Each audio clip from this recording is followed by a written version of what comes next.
dari kelompok 1. Jadi di video kali ini kami akan menampilkan materi mengenai asal-usul kehidupan dan teori sejarah perkembangan evolusi. Sebelumnya kenalin, aku Hairina. Aku Rizka Luis. Aku Rosa. Aku Nitya. Selamat menyaksikan. Asal-usul kehidupan adalah proses bagaimana kehidupan itu berasal dari bentuk materi yang tidak hidup. Teori abiogenesis adalah teori yang organisme ini berasal dari benda mati. Aristoteles ini melakukan percobaan dengan menggunakan sepotong daging yang disimpan di wadah tertutup ditunggu beberapa hari hingga munculnya larva lalat. Hal ini menyimpulkan bahwa larva lalat ini berasal dari daging. Kemudian tokohnya itu adalah Antony van Leeuwenhoek, di mana dia ini melakukan percobaan dengan menggunakan mikroskop sederhana dan menemukan benda-benda kecil. Hal ini yang berasal dari setetes air jerami, yaitu adalah protozoa. Kemudian John Eden, yang di mana berpendapat bahwa mikroorganisme ini berasal dari benda mati, yaitu berupa air kaldu. Halo, saya Nitya. Kali ini saya akan membahas mengenai teori biogenesis. Apa sih itu teori biogenesis? Ayo simak videonya.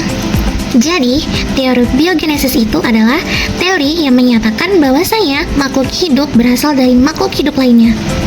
Nah, ada 3 ilmuwannya, yaitu ada Francisco Redi yang pertama, dan yang kedua ada Lazarus Palangeni, dan yang ketiga ada Louis Pasteur. Nah, Francisco Redi membuktikan teori ini dengan melakukan percobaan pada sebuah daging, di mana daging itu dimasukkan ke dalam 3 toples yang berbeda. Toples pertama dibiarkan dengan terbuka, toples kedua ditutup dengan rapat, dan toples ketiga ditutup dengan kain kasa. Setelah beberapa hari dilakukan pengamatan, Francisco Redi menyatakan bahwasanya pada toples yang terbuka banyak dihinggapi oleh lalat dan ada larva lalat tersebut di daging tersebut dan kondisi dagingnya itu sudah membusuk.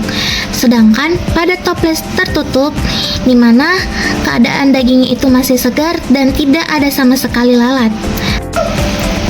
Kemudian ada satu toples lagi yang ditutupi dengan kain kasa, di mana hasil pengamatannya menunjukkan bahwasanya daging itu membusuk. Daging membusuk karena adanya udara yang masuk dari sela-sela kain kasa. Sementara lalat tidak bisa masuk ke dalam toples tersebut.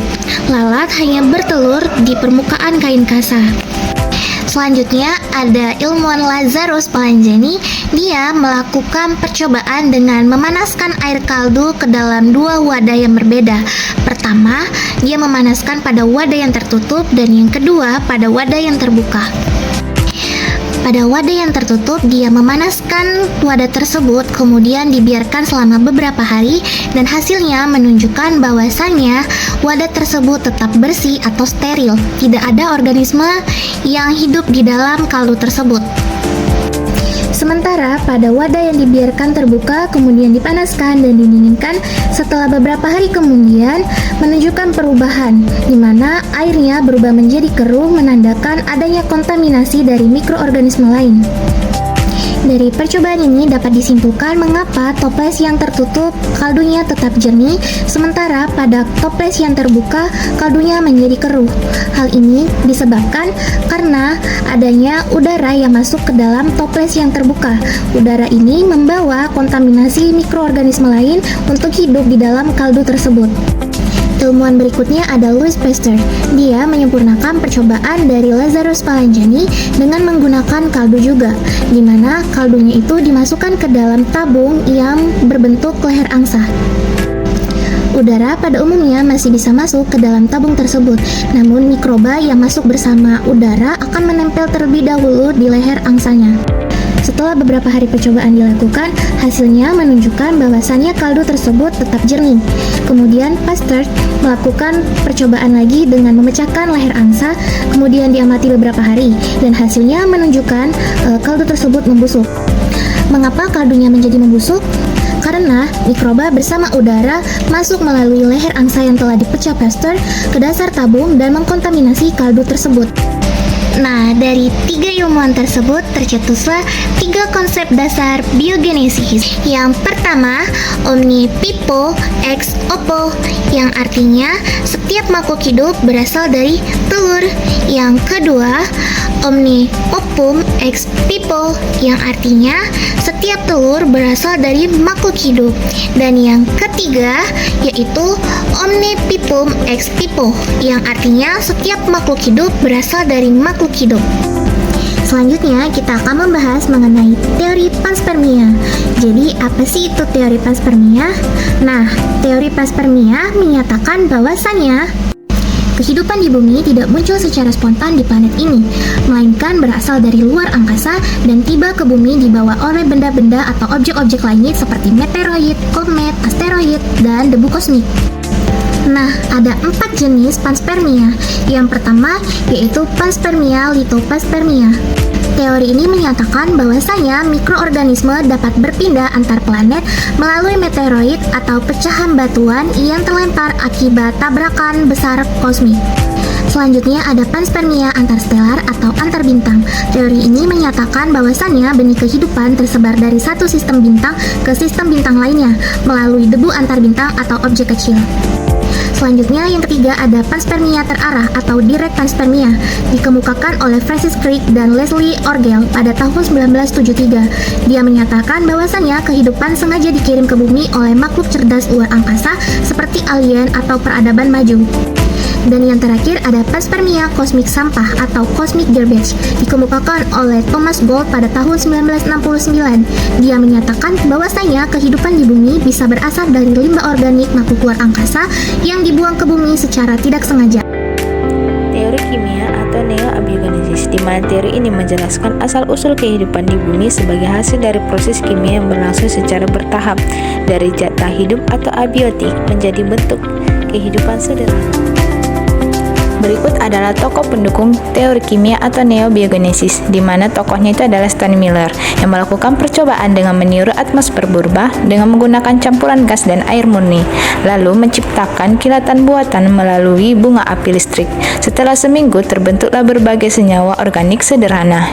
Di alam, proses ini berlangsung jutaan tahun hingga senyawa kimia dapat menyelesaikan diri dan beradaptasi dan berevolusi secara bertahap melalui seleksi kimiawi dan menunjukkan bahwa kehidupan muncul dari materi tak hidup melalui proses yang panjang.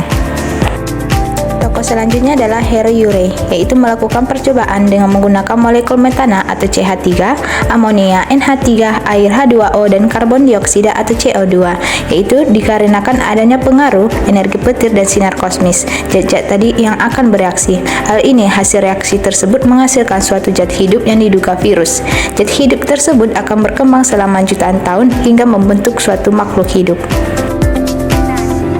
Menjelaskan mengenai beberapa teori mengenai evolusi.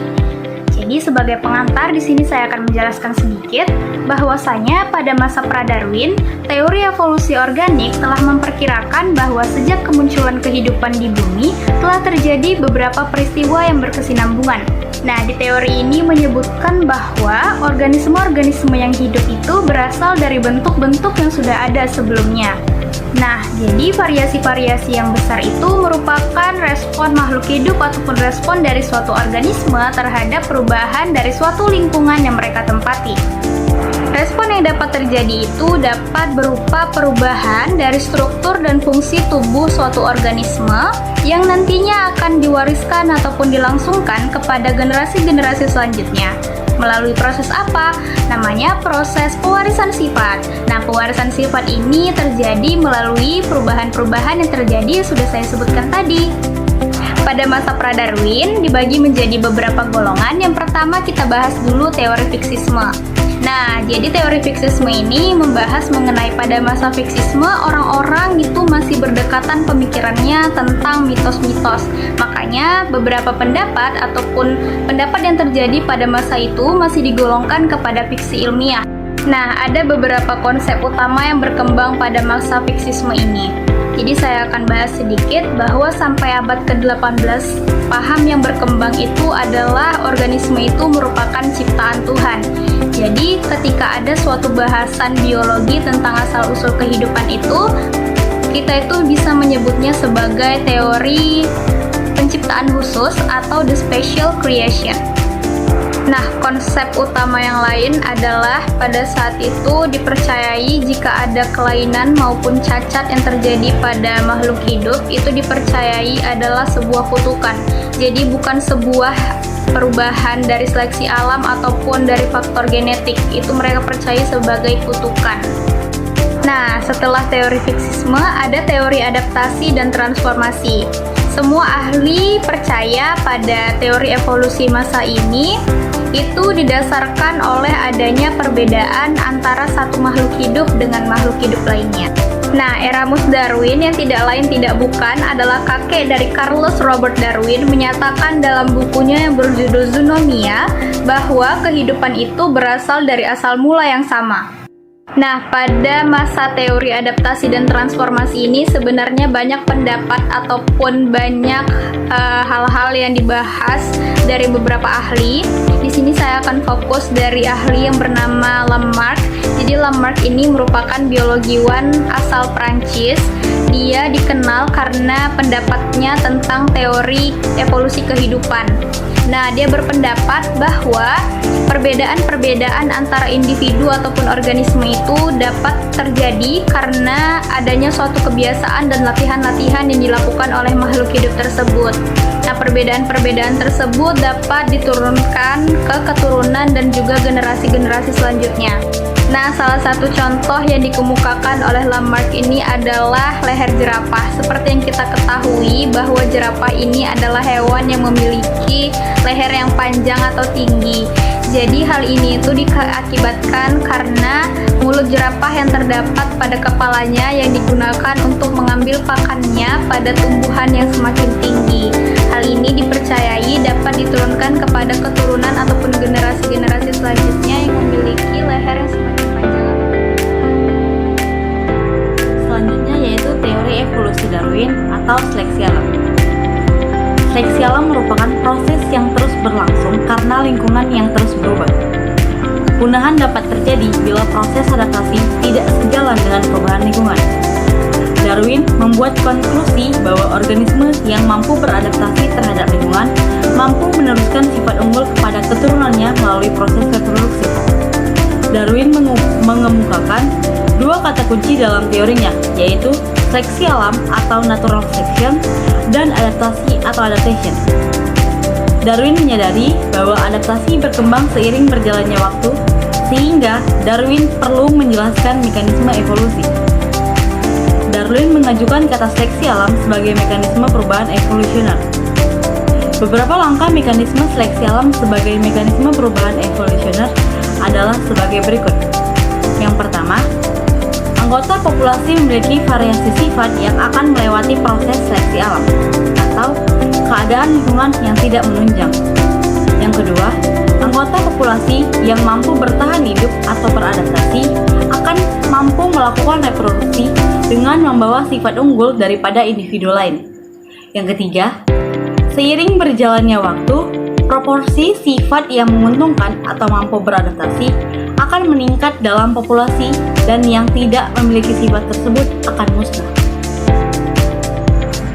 Berikut bagan yang menunjukkan adanya 3 jenis seleksi.